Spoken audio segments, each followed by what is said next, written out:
Это улица Овражная. Территория вдоль Алханчурского канала ограничена забором. Аккуратно подкошена трава, посажены плодоносные деревья. Хотя, согласно закону от Алханчурского канала, зона отчуждения должна составлять не менее 15 метров.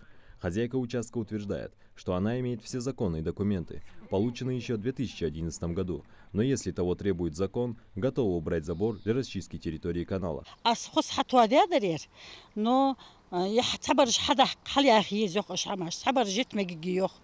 Ради бога, шеваш тадуалия. Хоз медис, гянж даига. Хоз хи адуагаш, черцаны долыш. Эти шимоттыш, ас Мухаммед Садис. Сон дезиш датсас. Просто с хозл юхцееш. Что с канал дит ваш тадуалия. Дит ал.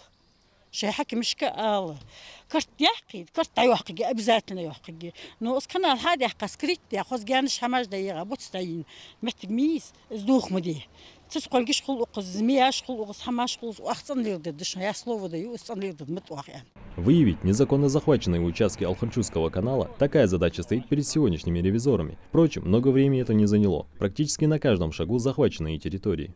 Он по просьбе многочисленных обращений к президенту, населению, которые живут вдоль этого канала, он был по указанию президента Юнусбека Евкурова, был восстановлен.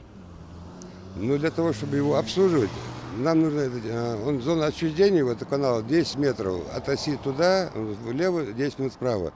Ну, его надо обслуживать, чистить, ну, в связи с тем, что он плотно заселен, награждениями, заборами, всеми, мы не можем обслуживать канал. А вот по улице Богатырева в Назране кто-то из местных жителей уже успел даже и фундамент заложить, и территорию проволокой огородить. Нарушителей на месте не оказалось.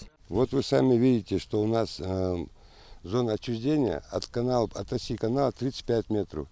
На самом деле ровно где-то 15-14 метров уже строят здесь магазины, строят, без нашего ведома, без нашего разрешения. Нам здесь надо ездить, экскаватор проехать, бульдозер, очищать канал, но у нас нет возможности. Вы сами посмотрите, как загружено все это место. Документов у них нет, разрешения нет, от нас никакого документа нет. Они им говорят, что администрация города Назрань нам дадут, но у них нет никаких документов, но стройку продолжает. Местные жители утверждают, что въезд закрыли не просто так. Жалуются, что по ночам здесь частенько устраивают посиделки хулиганы.